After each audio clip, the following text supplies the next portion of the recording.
Il existe essentiellement chez chacun d'entre nous deux manières différentes de réagir aux situations et aux événements difficiles qui éveillent chez nous une douleur ou une souffrance. Soit je vais fuir la situation parce que je ne veux pas la confronter, ça me crée beaucoup de peine. Soit je vais me battre, je vais confronter cette situation parce que j'ai envie de la surmonter et parce que le plaisir qui en sort est beaucoup plus élevé que la douleur que je subis au même moment. Là où je retrouve le plus ce genre de situation que je décide de fuir ou de confronter, même plus que dans un cadre de travail, c'est chez moi à la maison avec sa femme ou avec son mari. Et là, j'aimerais vous présenter un modèle que chaque personne mariée ou que chaque personne qui a été dans une relation dans le passé a connu. Ce sont des étapes inévitables par lesquelles chaque couple doit passer. Avec le temps, ils s'apprécient de plus en plus, ils découvrent qu'ils ont une très bonne communication, ils partagent le même humour, ils ont des expériences ressemblantes. Et si je saute encore quelques étapes, alors ils décident à un moment donné de se marier et de vivre sous le même toit. Jusqu'à présent, tout allait bien. Mais maintenant qu'ils se sont mariés et qu'ils habitent sous le même toit, ils découvrent des choses qui les déplaisent. Comment ça se fait que je ne me suis pas rendu compte de ce comportement qui me dérange? Comment ça se fait que je ne me suis pas rendu compte de ces réactions-là que je ne connais pas? Comment ça se fait que toutes ces choses-là, je ne les ai pas vues avant le mariage? Je les découvre seulement maintenant, une fois que je suis marié avec lui ou avec elle. Et en général, à partir de ce moment-là, commencent les désaccords, commencent les confrontations, commencent les disputes et parfois ça arrive même à des choses qui sont plus graves. Et en général, c'est aussi le moment où chaque personne, c'est-à-dire le mari ou la femme, commence à se remettre en question. Peut-être que je me suis trompé, peut-être que je n'aurais pas dû me marier avec lui ou avec elle, peut-être que j'aurais dû attendre plus de temps. Et toutes ces questions de remise en question, et il y en a encore beaucoup d'autres, viennent de notre inconscient, viennent du petit enfant que nous avons à l'intérieur de notre inconscient qui cherche à nous protéger, qui cherche à éviter à tout prix la douleur, qui cherche à éviter à tout prix la souffrance, qui cherche à tout prix de ressentir le plaisir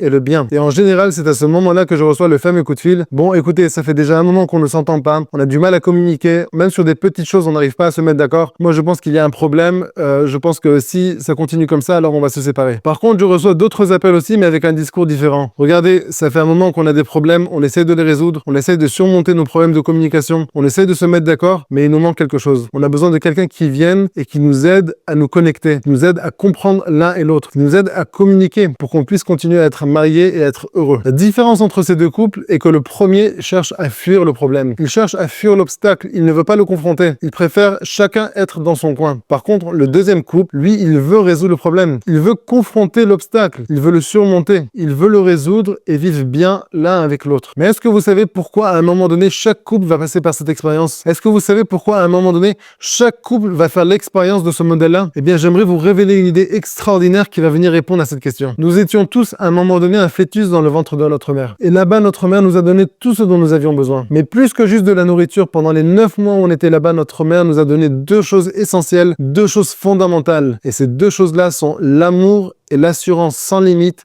sans fin. Et au moment de notre naissance, on a perdu cet amour et cette assurance infinie en un seul instant. Et à partir du moment où on est bébé, jusqu'à notre adolescence et parfois même plus tard, on recherche cet amour et cette assurance infinie. On veut retrouver ce ressenti. On veut ressentir encore une fois cet amour infini, cette assurance infinie qui nous entourait. Au début, nous la rechercherons presque entièrement chez nos parents. En tant qu'enfants, nos parents représentent pour nous cette source infinie d'amour et d'assurance. Par la suite, nous la rechercherons aussi dans notre entourage, notamment chez nos amis. Mais de manière inconsciente, que ce soit chez nos parents, ou que ce soit chez nos amis, ou que ce soit même chez d'autres personnes, de manière inconsciente, on se rend compte que personne ici va venir et me satisfaire et me remplir ce besoin d'assurance et d'amour infini. Jusqu'à ce que la personne ait à l'âge de se marier et elle commence à rencontrer quelqu'un avec qui elle pourra se marier potentiellement. Et là, il y a quelque chose qui se passe. D'un coup, de manière inconsciente, l'homme et la femme se disent: attends, tout cet amour et cette assurance infinie que j'ai connu pendant ces 9 mois, que je n'ai pas retrouvé chez mes parents après la naissance, que je n'ai pas retrouvé par la suite chez mes amis ou dans mon entourage, peut-être qu'est venu le moment où je peux enfin remplir ce besoin, ce manque. Inconsciemment, je me rends compte que cet homme ou cette femme va venir remplir chez moi un manque que j'essaie de combler depuis de nombreuses années. Et donc, du coup,